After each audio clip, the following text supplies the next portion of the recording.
Look closely at the world around us. A grand and perpetual rhythm is at play. We see it in the crash of ocean waves against a rugged shore, a relentless pulse that has shaped coastlines for millennia.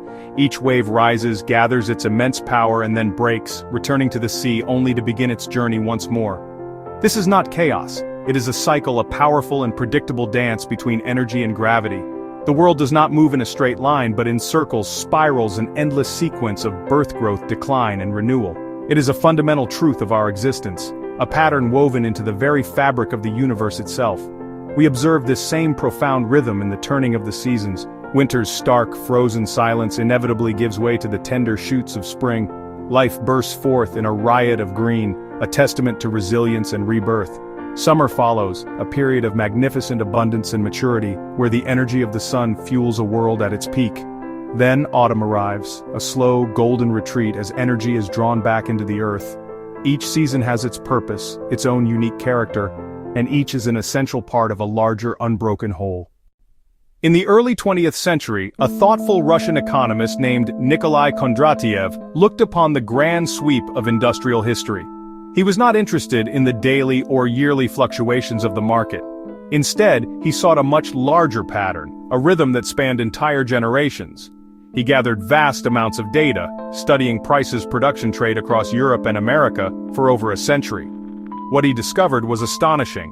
He proposed that the capitalist world did not grow steadily, but moved in immense long waves of economic activity, each lasting approximately 40 to 60 years. These cycles are now known as Kondratiev waves, or simply K-waves. Each of these great waves, he observed, has 4 distinct phases, remarkably similar to the seasons we see in nature. First comes the spring, a period of radical innovation and technological revolution, a new energy source, a new mode of transportation, a new way of communicating, sparking a flurry of investment and creativity. This is a time of incredible optimism and foundational growth, where the seeds of a new economic era are sown. The world is remade, old ways fade as a fresh paradigm gathers momentum. To truly understand this grand cycle, we must look to the past. The very first Kondratiev wave began in the late 1780s. The world was on the cusp of a monumental shift, the key innovation, the harnessing of water power, the perfection of the steam engine. This was not merely an improvement, it was a revolution. For the first time in human history, we were no longer limited by the power of muscle wind-water wheel. We had unlocked the immense energy stored in fossil fuels. This technological springtime gave birth to the Industrial Revolution. It fundamentally reshaped societies that had been agrarian for thousands of years. With the steam engine came the rise of the factory. Textiles, once a cottage industry, produced at scale. Iron production soared with new techniques. Canals were dug, roads were improved to move goods. A period of immense upheaval and creation. Cities grew rapidly as people left the countryside for work. The air, sound, and structure of daily life were transformed. The seeds of the modern world were planted in this first K-wave spring. This era brought profound social and political change. American Revolution, French Revolution. Old hierarchies were challenged. New ideas of liberty and rights spread.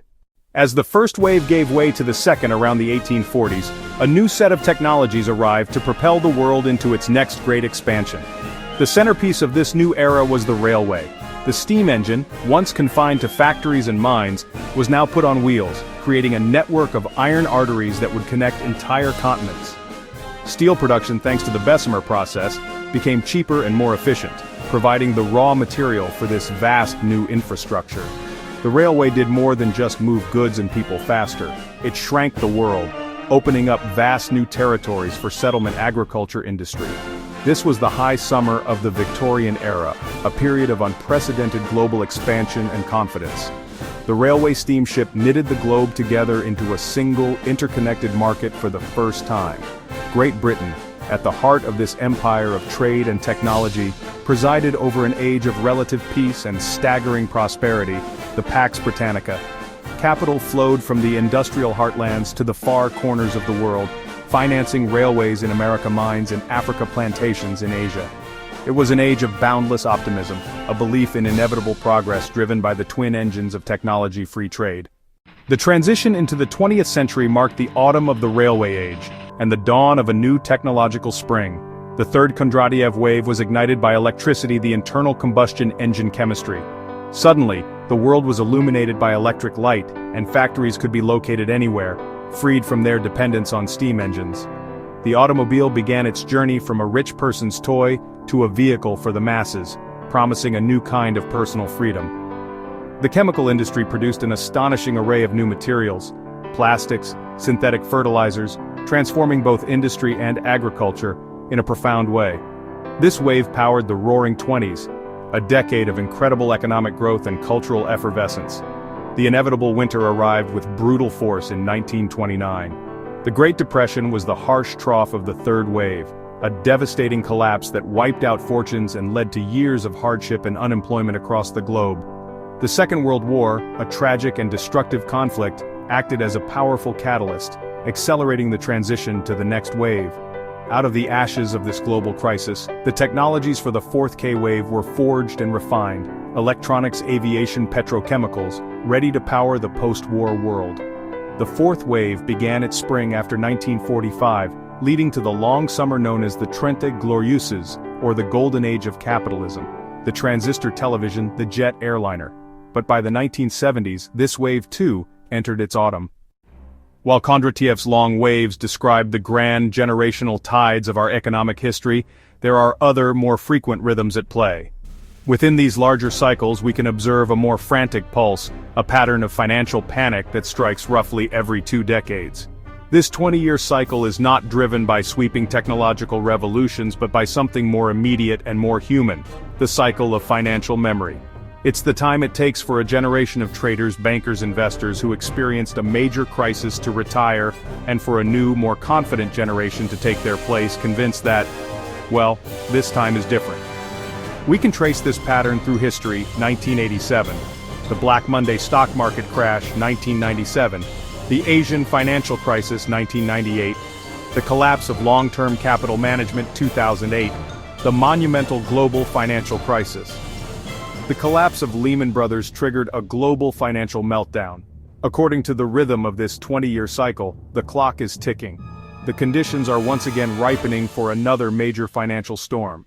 The pattern suggests that we should not be asking if another crisis will come, but rather observing the gathering clouds and preparing for when it will arrive. These economic patterns are not an artificial human invention. They are, in fact, an echo of the deeper, more fundamental cycles found throughout the natural world. Consider the life cycle of a great forest. After a fire clears the land, the first to arrive are the pioneer species, hardy grasses, fast-growing shrubs. This is the spring of the ecosystem, a time of rapid, opportunistic growth, much like the innovative spring of a Kondratiev wave. These pioneers stabilize the soil and create the conditions for the next stage of life, just as early innovators lay the groundwork for a new economy. Then come the larger, longer-lived trees. They grow tall, forming a dense canopy that captures the sunlight. This is the forest's summer, its period of maturity and stability. The ecosystem is at its peak productivity, supporting a rich diversity of life. This mirrors the summer of a K-wave, the period of widespread expansion and prosperity, when the dominant technologies create a stable and productive economic system. The forest appears strong and permanent, just as an economy at its peak feels invincible. They become more vulnerable to disease, storms, and pests. This process of creative destruction is identical to the autumn of an economic wave. So where do we find ourselves now in the year 2025 within this grand cyclical pattern? All the signs suggest we are in the midst of the fifth Kondratiev wave. It began its innovative spring in the 1980s and 1990s. Microprocessor, personal computer, the internet, mobile communications. These innovations have radically reshaped our world, creating an information economy that displaced the old industrial order. We've lived through a new technological paradigm, a revolution as profound as steam or electricity. The 1990s and 2000s were the summer of this wave. The internet became a global utility. E-commerce, social media, smartphone.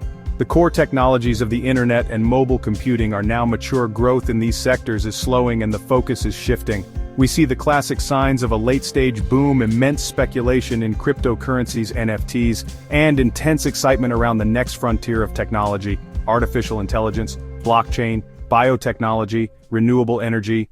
To see our world through the lens of these cycles is not to be a prophet of doom. It is to be a realist. The seasons are not to be feared, they are to be understood. A farmer who knows that winter is coming does not despair. He prepares, he harvests his crops, he shores up his home, he stores his resources knowing that spring will eventually return. In the same way, understanding these deep economic rhythms does not give us the power to predict the exact date of the next crash. It does not give us the power to predict the specific nature of the next boom. Instead, it gives us something far more valuable: wisdom and perspective. This knowledge empowers us to adapt. It allows us to see beyond the frantic noise of the daily news cycle and recognize the larger patterns at play. For individuals, it can inform decisions about careers, investments, savings, encouraging prudence in the autumn of a wave, and bold action in the spring. For businesses, it can guide strategy, highlighting when to invest in efficiency, consolidation, and when to pivot towards radical innovation. For societies, it can inspire policies that build resilience, foster education, and invest in research that will sow the seeds of the next great wave of prosperity. We cannot stop the tides or halt the turning of the seasons. These forces are far greater than any single person, company, or government. The great waves of economic change are just as powerful.